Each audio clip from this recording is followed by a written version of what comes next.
السلام عليكم ورحمة الله وبركاته.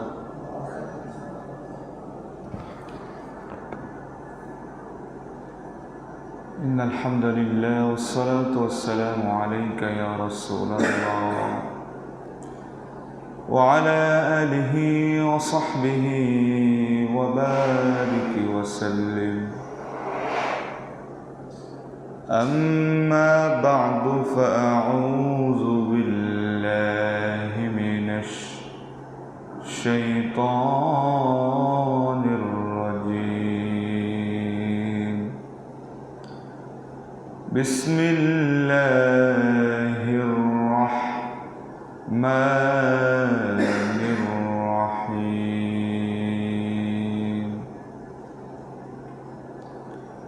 إني دعوت قومي ليلا ونهارا فلم يزدهم دعائي إلا فرارا.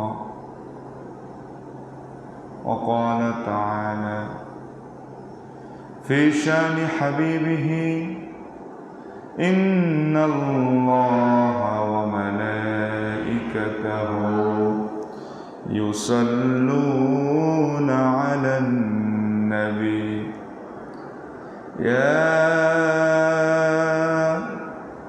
أيها الذين آمنوا صلوا عليه وسلموا تسليما. اللهم صل على محمد وعلى آل محمد كما صليت على إبراهيم وعلى آل إبراهيم إنك حميد مجيد. اللهم بارك على محمد وعلى آل محمد كما باركت على إبراهيم وعلى آل إبراهيم إنك حميد مجيد. بلغ العلا بكماله كشف الدجى بجماله حسنت جميع خصاله. صلوا عليه وآله. محمد نے آकर कुफ्र को मिटाया, कुफ्र को मिटा कर सदाकत बताया. बलगल उला बिकमालिही कशफद दुजा बिजमालिही हसनत जमीअ खिसालिही. सल्लु अलैहि व आलिहि. अल्हम्दुलिल्लाह, মহান আল্লাহ সুবহানাহু ওয়া তাআলার দরবারে লাখো কোটি শুকরিয়া যে মহান আল্লাহ সুবহানাহু ওয়া তাআলা কুরবানির মতো একটি গুরুত্বপূর্ণ বিধান সম্পূর্ণ করে পবিত্র এই জুমায়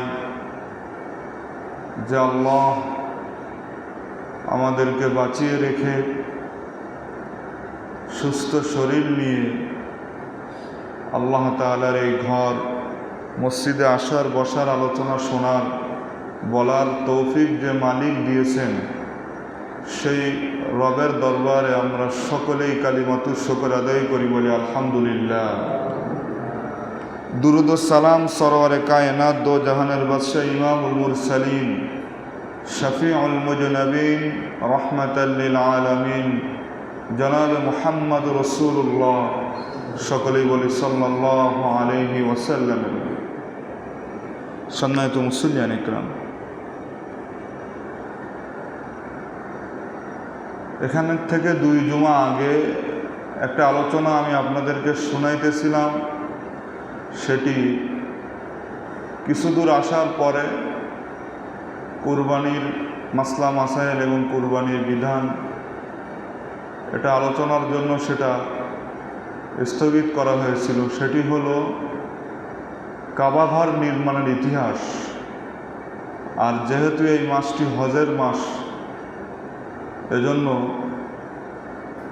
সেইখান থেকেই আমরা আজকে বাদবাকিটুকু আলোচনা, আল্লাহ তাআলা যদি তৌফিক দান করেন তাহলে আমরা শুনব এবং শোনাব ইনশাআল্লাহ। সর্বপ্রথম এই পৃথিবীতে যে ঘরটি নির্মাণ হয়েছে সেটি হলো বাইতুল্লাহ, আল্লাহর ঘর। পৃথিবীতে কোনো ঘর ছিল না, সর্বপ্রথম আল্লাহর ঘর আল্লাহ তা নির্মাণ করেন। এই পৃথিবীতে প্রথম কি অবস্থা ছিল সেটিও আমি আপনাদেরকে বলেছিলাম। এই পৃথিবীতে প্রথম কি ছিল? পানি ছিল। এরপরে পানিকে আল্লাহ তাআলা একটা ঘুল্লি দিলেন, সেখান থেকে ফেনা তৈরি হল, বালুকণা তৈরি হল। যেখানে ওই পানিটা ঘুল্লি দিয়েছিলেন আল্লাহ, সেই জায়গাটা হলো বাইতুল্লাহ। ওখান থেকে একটা বালির স্তূপ আল্লাহ তাআলা তৈরি করলেন। পৃথিবী নড়াচড়া করতেছিল। জাবালে আবু কুবাইস নামক পাথর পেরেক হিসেবে আল্লাহ তাআলা ব্যবহার করেছেন। এভাবে পৃথিবী শুরু হয়, যেটা আপনাদেরকে শোনানো হয়ে গিয়েছে। তারপর আল্লাহ তাআলা সর্বপ্রথম এই পৃথিবীতে জিন জাতি বসবাস করত। জিন জাতি ইবাদত বন্দেগী আল্লাহ করে নাই। গোটা পৃথিবী গুনাহ দিয়ে ভরপুর করে দিয়েছিল। তারপরে আল্লাহ তাআলা ফেরেশতা পাঠালেন। ফেরেশতারা এসে তারা আল্লাহর ইবাদত বন্দেগী করে জমিনটা ভরপুর করে দিয়েছিল। তাদের একটি শূন্যতা অনুভব করার জন্য, শূন্যতাকে অনুভব করতেছিল, সেটা পূরণ করার জন্য আল্লাহ তাআলা 7 আসমানের উপরে বাইতুল মামুর নামক যে মসজিদ, যে ফেরেশতাদের কেবলা, ঠিক তদরূপ তার নিচেই আল্লাহ তাআলা জান্নাত থেকে ইয়াকুত পাথর দিয়ে আল্লাহ তাআলা কাবাঘর ফেরেশতাদের মাধ্যমে নির্মাণ করেছিলেন। তারপরে আদম আলাইহিস সালাম, এরপরে শীস আলাইহিস সালাম, এরপরে ইদ্রিস নবী, এরপরে নূহ আলাইহিস সালাম। হযরতে নূহ আলাইহিস সালাম 950 বছর তিনি দাওয়াত দেন। দাওয়াত দেওয়ার ফলে 80 থেকে 82, 40 থেকে 42 জন নূহ আলাইহিস সালামের দাওয়াতকে গ্রহণ করলেন 950 বছর দাওয়াত দেওয়ার পরে। নূহ আলাইহিস সালাম আল্লাহ তাআলার কাছে দোয়া করলেন, ইন্নী দাউতু কওমি লাইলা ওয়া নাহারা। ওগো আল্লাহ, আমি আমার কওমদেরকে দিনে রাতে দাওয়াত দিয়েছি। দাওয়াত দেওয়ার ফলে তারা কি করেছে দেখেন। ফালাম ইয়াজিদহুম দুআই ইল্লা ফিরারা। দাওয়াত দেওয়ার ফলে নূহ আলাইহিস সালামের দাওয়াত তারা গ্রহণ তো করে নাই, তারা শুধু পালায়ন করেছে। নূহ আলাইহিস সালাম আল্লাহর কাছে বললেন, ওগো আল্লাহ, তুমি একটা কাজ করো, তুমি আমার কওমদেরকে সমূলে ধ্বংস করে দাও। আল্লাহ তাআলা বললেন, নূহ, কেন তোমার কওমকে আমি সমূলে ধ্বংস করব? নূহ আলাইহিস সালাম বললেন, ওগো আল্লাহ, ইন্নাকা ইন তাযারহুম ইদুল্লু ইবাদাকা ওয়া লা ইয়ালিদু ইল্লা ফাজিরান কাফফারা। ওগো আল্লাহ, তুমি এদেরকে সমূলে ধ্বংস করবা। এই কারণ হলো এরা যদি বেঁচে থাকে এদের বাচ্চা কাচ্চাও এদের মতো খারাপ হইবে, এজন্য তুমি এদেরকে সমূলে ধ্বংস করে দাও। আল্লাহ তাআলা বললেন, নূহ তাহলে একটা কাজ করো, ওয়াসনাইল ফুলক, তুমি একটা জাহাজ বানাও, বিআয়ুনিনা, আমার তত্ত্বাবধানে একটি জাহাজ বানাও। নূহ আলাইহিস সালাম বললেন, ওগো আল্লাহ, আমি যে জাহাজ বানাইব কি দিয়ে বানাইব? রড, লোহা দিয়ে, স্টিল দিয়ে, না কাঠ দিয়ে? আল্লাহ তাআলা বললেন, মিন খসাব, তুমি কাঠ দিয়ে বানাও। নূহ আলাইহিস সালাম বললেন, আল্লাহ তাহলে কি কাঠ দিয়ে বানাবো? আল্লাহ বললেন, শাল কাঠ দিয়ে বানাও। এবার নূহ আলাইহিস সালাম গোটা জমিনে শাল কাঠ খোঁজা আরম্ভ করলেন, কোথাও কোনো শাল কাঠ নেই। আল্লাহ তাআলা জিবরিলের মাধ্যমে একটা শাল কাঠের চারা পাঠায় দিলেন। পৃথিবীতে সর্বপ্রথম শাল কাঠ ওখান থেকে শুরু হয়। চারা যখন রোপণ করা হলো, সঙ্গে সঙ্গে তো চারা আর বড় হয় না, এবার অপেক্ষা করা হলো। কোনো বর্ণনা আসছে 20 বছর, কোনো বর্ণনা 40, কোনো বর্ণনা 100, সম্ভবত 20 বছরটাই। 20 বছর অপেক্ষা করার পরে শাল গাছ যখন হয়ে গেল, তখন এবার নূহ আলাইহিস সালাম জাহাজ বানানো আরম্ভ করলেন। এবার জাহাজ যে বানাইবেন, কতটুকু লম্বা হবে, কতটুকু চওড়া হবে, উঁচু হবে কতটুকু, আল্লাহ তাআলা সেটাও জানালেন। আল্লাহ বললেন, নূহ তুমি একটা কাজ করো, জাহাজটা 80 গজ লম্বা করো। কয় গজ? সাইডে 50 গজ, আর সামনে আসমানের দিকে উপরে 30 গজ। তাহলে বলেন তো জাহাজটা লম্বা কয় গজ? বলেন 80 গজ। কয় গজ? আর সাইডে 50, আর আসমানের দিকে উপরে 30 গজ। ইঞ্জিনিয়ার হিসেবে আল্লাহ তাআলা জিবরিল আলাইহিস সালামকে পাঠালেন। নূহ আলাইহিস সালাম বলল, আল্লাহ জাহাজ যে বানাবো কয় তলা বিশিষ্ট বানাবো? আল্লাহ বললেন 3 তলা বানাও। প্রথম তালার নাম হলো সুফলা, দ্বিতীয় তালার নাম হলো উস্ত, তৃতীয় তালার নাম হলো উলিয়া। নূহ আলাইহিস সালাম বলল, আল্লাহ 3 তলা বিশিষ্ট জাহাজ কেন বানাবো? আল্লাহ বললেন, প্রথম তলায় তুমি হিংস্র প্রাণীদেরকে রাখবা, দ্বিতীয় তলা গরু ছাগলকে রাখবা, আর তৃতীয় তলায় পৃথিবীর শ্রেষ্ঠ মানব জাতিকে রাখবা। সুবহানাল্লাহ। জাহাজ এবার কি করা হলো? তৈরি করা হলো। জাহাজ যখন তৈরি করা হলো, জাহাজ তৈরি করা যখন হয়ে গিয়েছে, এবার শুকনো ডাঙায় জাহাজ চলবে কিভাবে? শুকনো ডাঙায় এবার জাহাজ চলবে কিভাবে? নূহ আলাইহিস সালাম আল্লাহর কাছে দোয়া করলেন। আল্লাহ তাআলা বললেন, হাত্তা ইযা জা আমরুনা ওয়া ফারাতান নূর, ওগো নূহ তুমি একটা কাজ করো, তুমি অপেক্ষা করো আমার হুকুম হওয়া পর্যন্ত অপেক্ষা করো।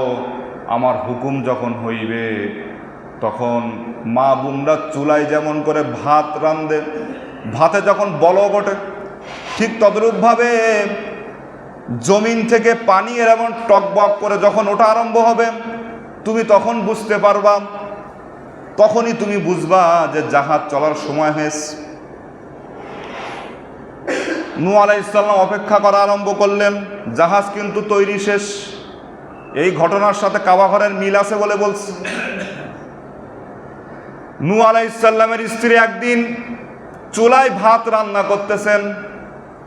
এই চুলাটা ছিল নূহ আলাইহিস সালামের স্ত্রীর চুলা না, এই চুলাটা হলো আদম আলাইহিস সালামের স্ত্রী, অর্থাৎ আমাদের আদি মাতা হাওয়া আলাইহিস সালাতু ওয়াস সালামের চুলা। হাওয়া আলাইহিস সালামের চুলা। এটা কাদের চুলা? হাওয়া আলাইহিস সালামের চুলা। আল্লাহ তাআলা পর্যায়ক্রমে নূহ আলাইহিস সালামের স্ত্রীর কাছে পৌঁছায় দিয়েছে। সুবহানাল্লাহ। এখন প্রশ্ন আসতে পারে, হুজুর ভাত রান্না করতেছিলেন কোথায়, কোন জায়গায়? এটাও বলে দেয়। দেখেন 3টা বর্ণনা।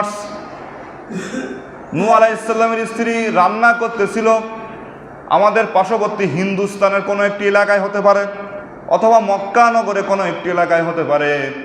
অথবা বাইতুল মুকাদ্দাসের দক্ষিণ গেটেও কোনো একটি জায়গায় হইতে পারে। এখন রান্না করতেছে ভাত, একদিন হঠাৎ করে দেখে চুলার মধ্য থেকে পানি টকবক করে বাহির হচ্ছে।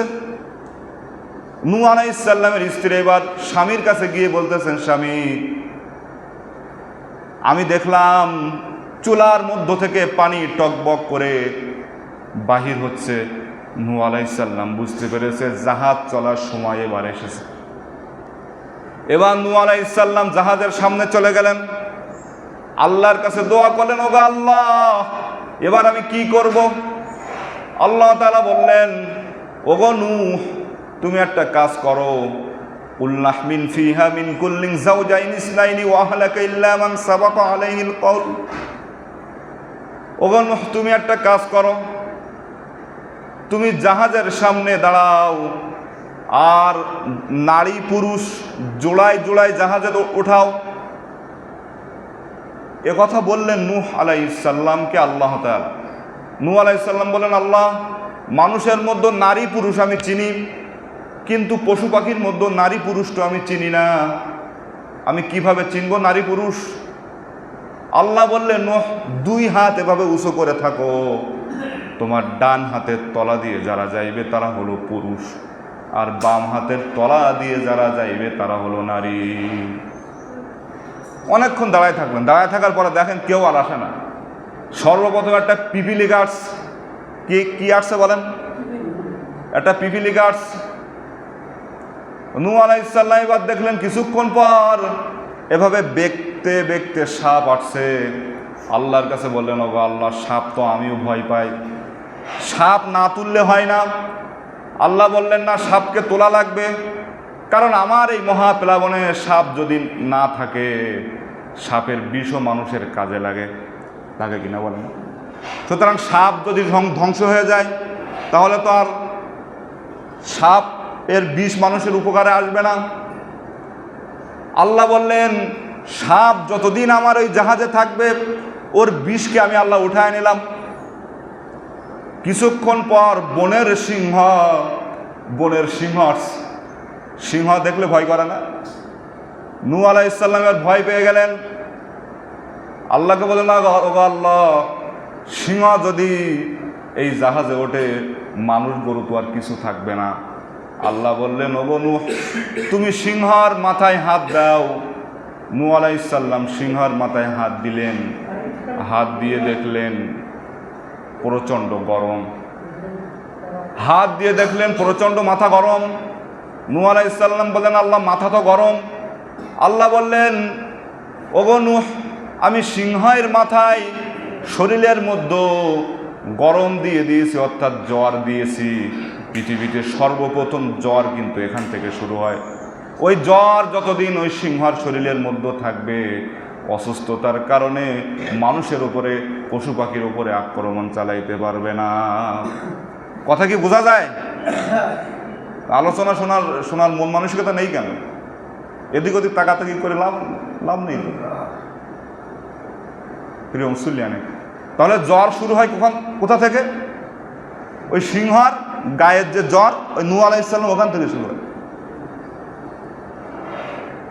সর্বশেষের দিকে এবার আসছে গাধা সবাই শেষে আসছে। গাধার প্রথম সাইড, অর্থাৎ প্রথম পা সহ ভিতরে প্রবেশ করে, পিছন আর প্রবেশ করে না। নূহ আলাইহিস সালাম বলতেছে, কিরে গাধা, ভিতরে প্রবেশ করো না কেন? গাধা বলছে, হুজুর, আপনি আমার পিছন দিকে তাকায় দেখেন। পিছনে তাকায় দেখে গাধার লেজ ধরে রেখেছে ইবলিস। গাধার লেজ ধরে রেখেছে কে? ইবলিস। ইবলিসকে নূহ বলতেছে, কিরে ইবলিস, তুই গাধার লেজ ধরলি কেন? ইবলিস বলে, আল্লাহর পয়গম্বর, আপনি আল্লাহর কাছে জিজ্ঞাসা করেন। আল্লাহকে নূহ আলাইহিস সালাম জিজ্ঞাসা করতেছে, গো আল্লাহ, ইবলিস কেন গাধার লেজ ধরেছে? আবার ইবলিসকে প্রশ্ন করলে ইবলিস তোমার কাছে শুনতে বলেছে। আল্লাহ বললেন, ওগো নূহ, আমি ওয়াদা করেছি কিয়ামত পর্যন্ত ইবলিসকে আমি অবকাশ দিয়ে রাখবো। সুতরাং আমার এই মহাপ্লাবনে যদি ইবলিসও ধ্বংস হয়ে যায় তাহলে তো আমার ওয়াদা ঠিক থাকবে না। সুতরাং ওকেও জাহাজের মধ্যে তোলো। এখন কুকুর, বিড়াল, ছাগল, ভেড়া এদের লেজ আছে না নেই? কথা বলেন। কিন্তু সব লেজ বাদ দিয়ে গাধার লেজ কেন ধরলো ইবলিস? এখান থেকে দলিল হলো এই পৃথিবীতে যারা আল্লাহর নিয়ম নীতি মানে না, নবীর ওয়ারিস আলেম ওলামাদের বিরোধিতা করে, ইসলামকে তোয়াক্কা করে, কোরআনে আইন ভালো লাগে না, তারা হলো ইন্টারন্যাশনাল গাধা। কারণ গাধার লেজে থাকে ইবলিস। গাধার লেজে থাকে কি? আর যারাই দিনে কাজ যাদের ভালো লাগে না তারাই হলো ইন্টারন্যাশনাল গাধা। এজন্য তাদের লেজ ধরে রাখে ইবলিস। এইখানে একটা প্রশ্ন যিনি করছিলেন তিনি তো এখন আসেন, আমাদের সভাপতি সাহেব প্রশ্ন করছিলেন আমার, উনি আসলে ভালোই হতো যত উনি এই প্রশ্নের জবাবটা পাইতেন। ইবলিস কারে বলে? ইবলিস ফেরেশতা না জিন?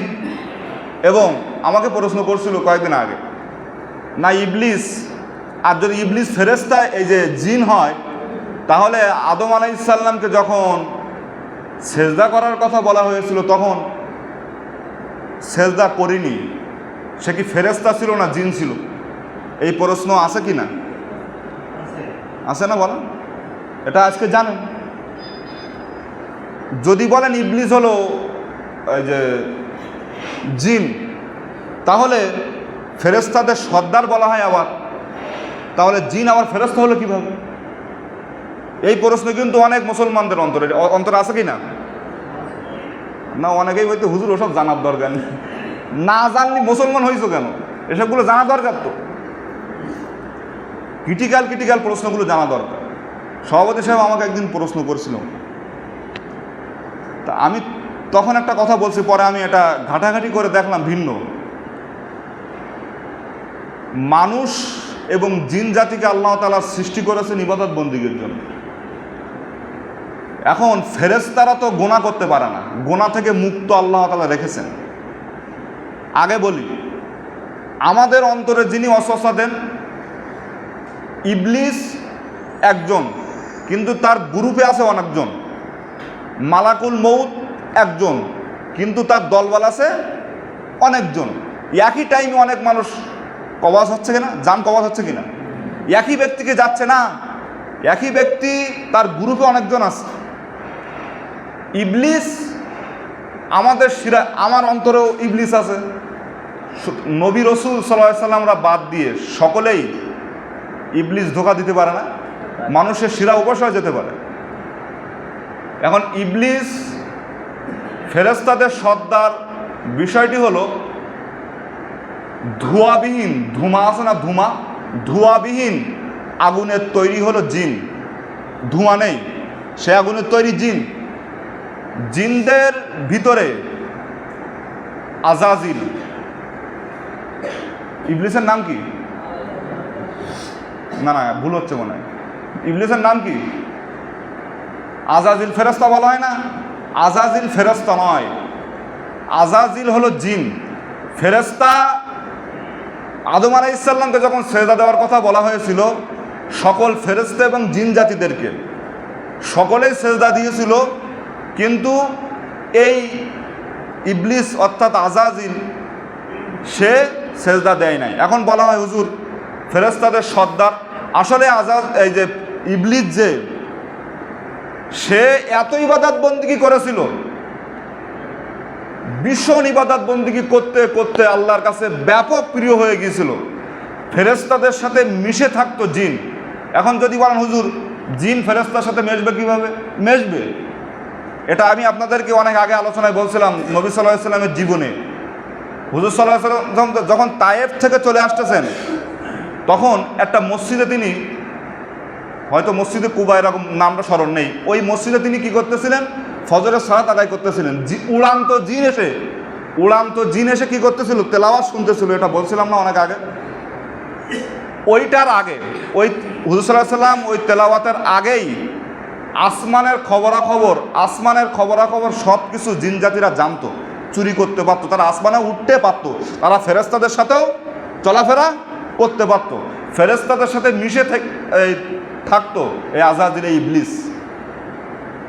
এমন কোনো জায়গা না ইবাদত বন্দিগি করে নাই। সুতরাং আদম আলাইহিস সালামকে যখন সেজদা দেওয়ার কথা বলা হয়েছিল, ফেরেশতারা সকলেই সেজদা দিয়েছিল, জিনেরাই দিয়েছিল, কিন্তু দেই নাই আজাজিল।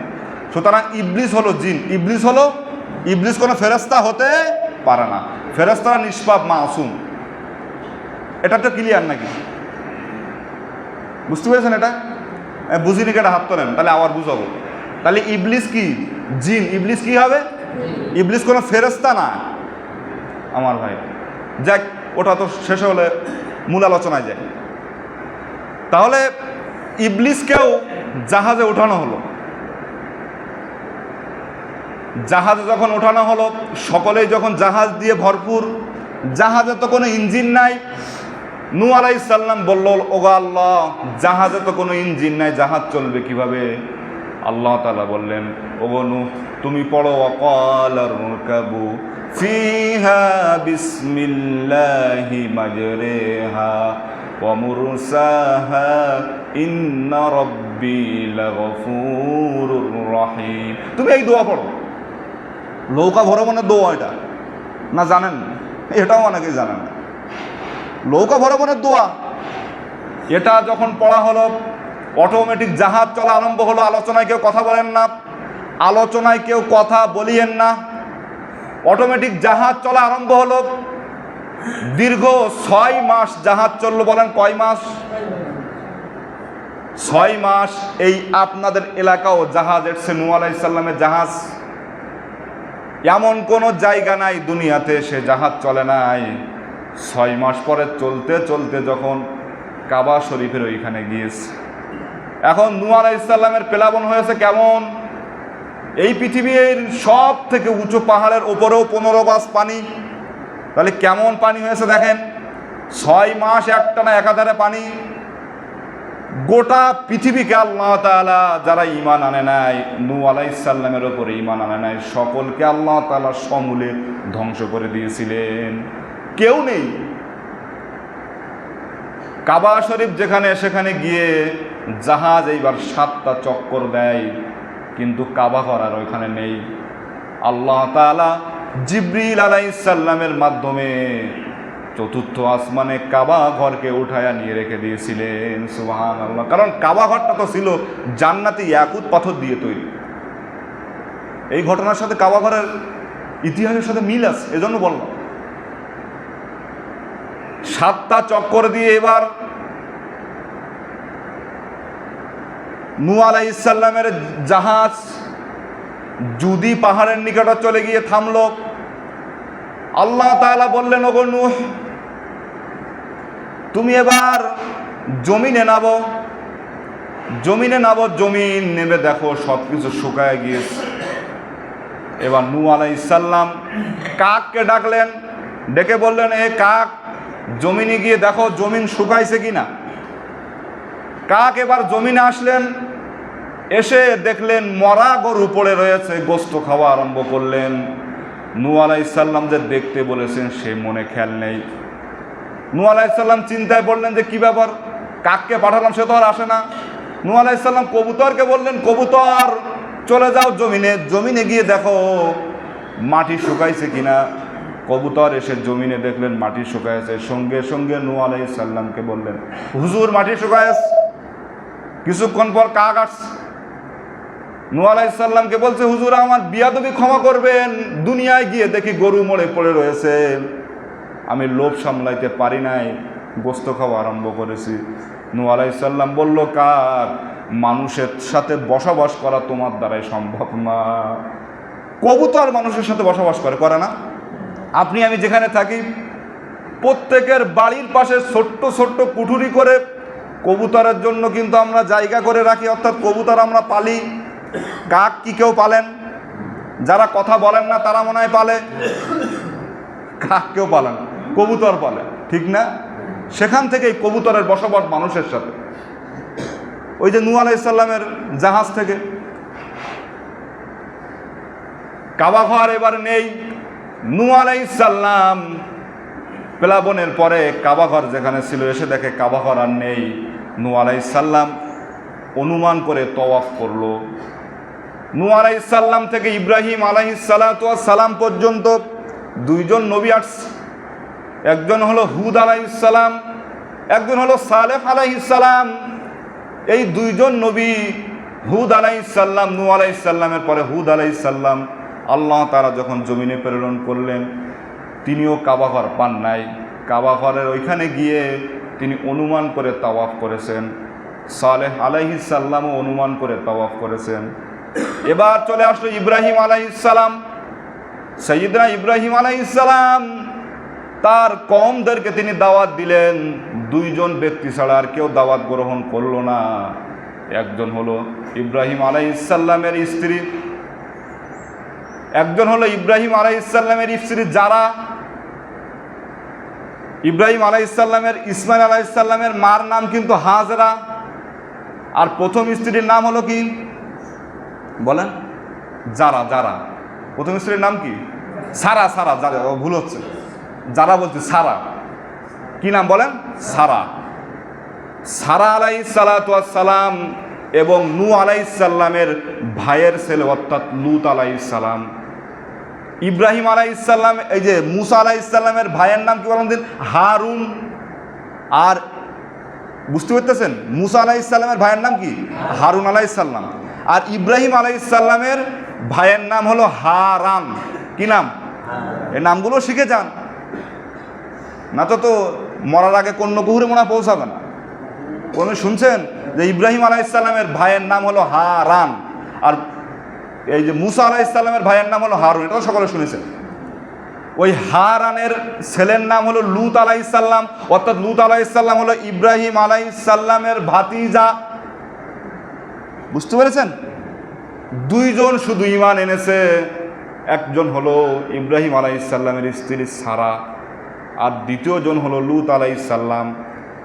আল্লাহ তাআলার হুকুমে এবার ইব্রাহিম আলাইহিস সালাম এবার তিনি মিশরের পথে রওনা দিবেন, শাম দেশে রওনা দিবেন।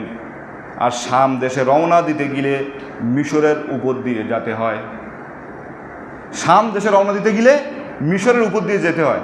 কাবাঘর কিন্তু এখন কত আসমানে আছে বলেন তো? চতুর্থ আসমানে। এখন মিশরের বাদশা ছিল সে সময়কালীন জালেম বাদশা, সে নারীদেরকেও ভোগ করত।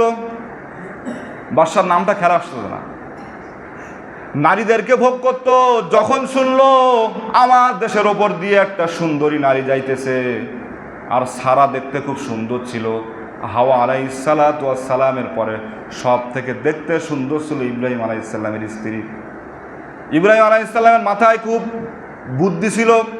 তিনি বললেন, সারা, বাচ্চা যখন তোমার কাছে শুনবে তুমি বলবা আমি তোমার ভাই হই, তুমি আমার বোন হও। সারা বলতেছে, আপনি আমার স্বামী হন, আমি কেন এ কথা বলবো? ইব্রাহিম আলাইহিস সালাম বললেন, আমরা দুইজন আদম আলাইহিস সালাম থেকে আসছি, সুতরাং এই হিসেবে ভাই বোন, তুমি এটা বলবা। এবার সিনান ইবনে ইলওয়ান নাম মনে আসছে, অর্থাৎ মিশরের ওই জালেম বাদশার নাম হলো সিনান ইবনে ইলওয়ান। সিনান ইবনে ইলওয়ান এবার দুইজনকে ডাকছে। ডাকার পরে সুন্দরী নারী দেখে ওই সিনান ইবনে ইলওয়ান লোভ সামলাইতে পারে নাই, লোকজনকে বলছে, ইব্রাহিমকে ধরে আমার বাইরে থেকে নিয়ে চলো, এখান থেকে নিয়ে চলো। ইব্রাহিম আলাইহিস সালাম এই বিপদের মধ্যে তিনি 2 রাকাত সালাত আদায় করলেন। সুতরাং বিপদ মুসিবতে নবীদের সুন্নাহ হলো প্রথমেই 2 রাকাত নামাজ আদায় করা। যত বিপদ মুসিবতে পড়েছেন নবীগণ সর্বপ্রথম কি করেছেন ভাই? 2 রাকাত নামাজ আদায় করেছেন। এটাও আপনারা করবেন, সকলেই করবেন ইনশাআল্লাহ। 2 রাকাত নামাজ আদায় করলে আল্লাহর কাছে বললেন, ওগো আল্লাহ, আমার প্রাণ প্রিয় স্ত্রী সারার সাথে তুমি ছাড়া আর কেউ নাই। সিনান ইবনে ইলওয়ান আমার স্ত্রীর সাথে না জানি কি করতেছে। আল্লাহ তাআলা বললেন, ওগো আমার খলিল ইব্রাহিম, যতই আমি তোমার স্ত্রী সারাকে আমি হেফাজত করি, তোমার স্বামী হিসেবে অন্তরে অন্তরের ভিতরে ক্ষোভ থাকতে পারে, অথবা অন্তরের ভিতরে এরকম আশা থাকতে পারে, ভয় থাকতে পারে। এই ভয় দূর করার জন্য তুমি বাদশার বাড়ির দিকে তাকাও, সামনে যত পাহাড় পর্বত গাছপালা আছে সবগুলো আমি ফাঁকা করে ডাইরেক্ট তোমার স্ত্রীকে দেখার ব্যবস্থা করে দিলাম। সুবহানাল্লাহ। আল্লাহ পারেন কিনা? ইব্রাহিম আলাইহিস সালাম তাকালেন, সঙ্গে সঙ্গে সব কিছু ফাঁকা হয়ে গেল। তার স্ত্রীর সাথে সিনান ইবনে ইলওয়ান কি করতেছে সব দেখতেছেন কে? ইব্রাহিম আলাইহিস সালাম দেখতেছেন। সিনান ইবনে ইলওয়ান খারাপ উদ্দেশ্যে যখন সারার দিকে এগিয়ে যাচ্ছে, সঙ্গে সঙ্গে আল্লাহ তাআলা সিনান ইবনে ইলওয়ানের হাত পা মাটির সাথে দাফন করে দিয়েছে। সুবহানাল্লাহ। এবার সিনান ইবনে ইলওয়ান বলতেছে, ওগো সারা, বুঝতে পেরেছে যে এই মেয়ে সাধারণ মেয়ে না। হাত পা যখন জমিনে ডেবে গিয়েছে, বলতেছে সারা আল্লাহর কাছে দোয়া করো, আমি ফিরে আসব। সারা আল্লাহর কাছে দোয়া করেছে, করার সঙ্গে সঙ্গে ভালো হয়ে গেছে। ভালো হওয়ার পরে কোন জাতের ছ্যাঁচড়া বাদশা দেখেন, যারা লুচ্চ হয় এরা জীবনে ভালো হয় না, ঠিক কিনা বলেন? এরা ভালো হয় না। লুচ্চমি অভ্যেস বুড়ো বয়সেও থাকে। রাগ করলেন না? লুচ্চমি অভ্যেস বুড়ো বয়সে থাকে না। তারপরে মনে হয় দেখেন সিনান ইবনে ইলওয়ান মিশরের এই জালেম বাদশা, প্রথমবার দোয়া করেছে, ভালো হয়ে গেছে। দ্বিতীয়বার আবার আক্রমণ চালায়, আবার সঙ্গে সঙ্গে হাত পা মাটির সাথে দাফন হয়ে গেছে। আবার বলতেছে সারা আল্লাহর কাছে দোয়া করো, আমি ভালো হব। দ্বিতীয়বার দোয়া করেছে, আবার ভালো হয়েছে। তৃতীয়বার আবার আক্রমণ চালাইছে। কেমন ছ্যাঁচড়া বাদশা দেখেন। তৃতীয়বার যখন হাত পা মাটির সাথে জমিনে দাফন হয়ে যাচ্ছে, তখন সিনান ইবনে ইলওয়ান বলতেছে সারা আল্লাহর কাছে দোয়া করো, আমি ভালো হব। সারা বলতেছে এইবারই শেষ, আমি আর দোয়া করতে পারবো না। আবার দোয়া করতে চতুর্থবার আবার ভালো হয়ে গিয়েছে। ভালো হওয়ার পরে সিনান ইবনে ইলওয়ান বলতেছে সারা, তুমি আমার যে উপকার করেছো, তুমি একটা কাজ করো, আমার বাসায় একটা মেয়ে রয়েছে, সেই মেয়েকে তুমি নিয়ে চলে যাও। সেই মেয়ের নাম হলো ইসমাইল আলাইহিস সালামের মা। নাম কি বলেন? বিবি হাজরা। নাম কি? বিবি হাজরা। এবার সারার তো সন্তানাদি হয় না, বিবি হাজরাকে নিয়ে এই যে ইব্রাহিম আলাইহিস সালাম কাছে নিয়ে গিয়েছেন। সারা গিয়ে বলতেছেন, স্বামী আমার তো সন্তানাদি হয় না, আপনি হাজরাকে বিয়ে করেন। হাজরাকে বিয়ে করার পরে এবার ইব্রাহিম আলাইহিস সালাম বেশ কিছু বছর পরে হাজরার গর্ভের মধ্যে আল্লাহ তাআলা শিশু ইসমাইল আলাইহিস সালামকে দিয়ে দিলে। এবার গর্ভে যখন সন্তান আসলো, তখন এবার সারার অন্তরে হিংসা শুরু হয়ে গেছে। বুঝেননি? দুইটা স্ত্রী যার, এরা এখানে কেউ আসে না? নেই মনে। দুইটা স্ত্রী যার একটু ঠেলাঠেলি চলে, ঠিক না? ঠেলাঠেলি এজন্য চলতেছে, এতদিন বিয়ে করেছে, আমার গর্ভে সন্তান আসি নাই, আর হাজরা তুমি এসে তোমার গর্ভে সন্তান এসে। এবার রাগান্বিত অবস্থায় সারা বলতেছে, আমি মানে হাজরাকে বলতেছে, ইসমাইল আলাইহিস সালামের মাকে বলতেছে, আমি তোমার কানের ভিতরে সেগল লাগাবো। রাগান্বিত অবস্থায় বলেছে। এবার ওয়াদা করেছে, এই ওয়াদা তো ঠিক রাখতে হবে।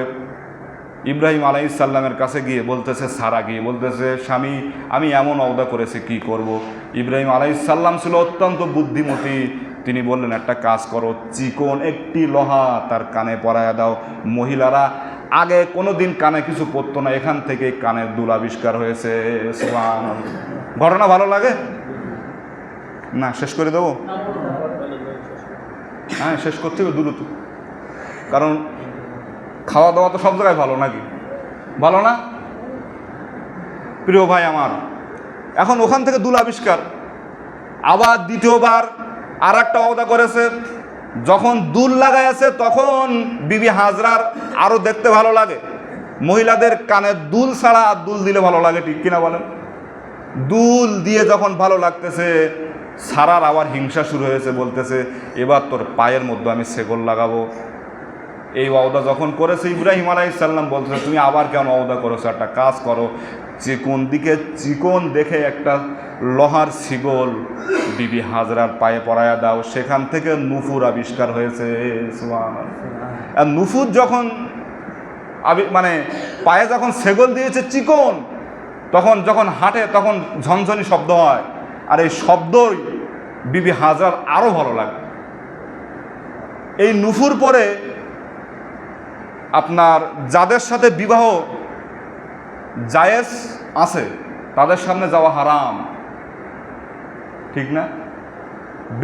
বেগানা পুরুষের সামনে মহিলাদের নুপুর পরা জায়েজ নেই, স্বামীর সামনে পরান। কথা বুঝে আসছে? অনেক মহিলা নুপুর পরে হাঁটে না, হ্যাঁ, এগুলো হারাম, ওই নুপুর পরা জায়েজ নেই। প্রিয় মুসল্লিয়ান একরাম, এবার কি হলো দেখেন, তখন ইসমাইল আলাইহিসসালাম এবার গর্বে, ইসমাইল আলাইহিসসালাম যখন ভূমিষ্ঠ হলো, শেষ করে দিচ্ছে। ভূমিষ্ঠ হওয়ার পরে ঈদগাহে তো বললাম এটা, তখন পরীক্ষা শুরু হলো, নির্বাসনে রেখে আসার কথা বলা হলো মক্কা নগরে মরুভূমির এলাকায়। কালকে ঈদগাহে বলছি না, এই ঘটনার সাথে মিল আছে। এবার ওখান থেকে যখন ইব্রাহিম আলাইহিসসালাম ফিরে আসলেন, তখন আর একটা ঘটনা হলো, সেটি হলো এই সারা তো প্রথম স্ত্রী, ইব্রাহিম আলাইহিসসালাম যখন বাসায় আসলেন, এই একটা বর্ণনা আসতে পারে। আর একটা বর্ণনা হলো পেটে গর্ভে থাকাকালীন কিছু মেহমান আসছে ইব্রাহিম আলাইহিসসালামের বাসায়। ইব্রাহিম আলাইহিসসালাম মেহমান ছাড়া খানা খান না। কোনো বর্ণনা আসছে 3 জন, 6 জন, 10 জন, 12 জন, এরকম হতে পারে। এবার ইব্রাহিম আলাইহিসসালাম সারাকে বললেন, দ্রুত মাংস ভুনা করো, অর্থাৎ একটা গাভী ছিল সেটা ভুনা করা হলো, সামনে খানা দানা রেডি করা হলো, কিন্তু মেহমান খানা খায় না। মেহমান আর খানা খায় না, কারণ ওই মেহমান ছিল আল্লাহর ফেরেশতা। ইব্রাহিম আলাইহিসসালাম যখন ভয় পেয়ে গেলেন, তখন ফেরেশতারা বললেন, লা তাহজান, তোমরা ভয় পেও না, তুমি ও ইব্রাহিম তুমি ভয় পেও না, আমরা আল্লাহর পক্ষ থেকে আসছি 2টা কাজ নিয়ে। একটা কাজ হলো লূত আলাইহিসসালামের কওমকে আমরা ধ্বংস করার জন্য আসছি, আর একটা হলো তোমার স্ত্রী সারার গর্ভে আমরা ইসহাকের সুসংবাদ দেওয়ার জন্য আসছি। সুবহানাল্লাহ। এখন সারা ঘরের বাহির থেকে, অর্থাৎ ঘরের মধ্য থেকে বলতেছে, এটা কি সম্ভব? আমার বয়স 100-এর কাছাকাছি, আমার গর্ভে কি সন্তান আসা সম্ভব? আল্লাহর ফেরেশতা মেহমানরা বলতেছে, 100 বছর কেন, 1000 বছরও যদি হয়, আল্লাহ যদি চায় তোমার গর্ভে আল্লাহ সন্তান দিতে সক্ষম হতে পারে। পারে কি না বলেন? না কোনো পীর বাবা পারে? সন্তান দিতে পারে কে? কোনো বাবা টাবা পারে না, আল্লাহ দিতে পারে, ঠিক কি না? এখন ইসহাক আসলো, শেষ করে দিচ্ছি। ইসহাকের এইভাবে ধারাবাহিকভাবে হাজার হাজার কোটি কোটি নবী রসুল আল্লাহ তাআলা জমিনে প্রেরণ করেছেন। আর ওই যে ইসমাইল আলাইহিসসালামের সূত্র ধরে মাত্র একজন নবীকে প্রেরণ করেছেন, তিনি হলেন মুহাম্মদ রাসূলুল্লাহ সাল্লাল্লাহু আলাইহি ওয়াসাল্লাম। এবার এই নির্বাসনতে রেখে আসছেন।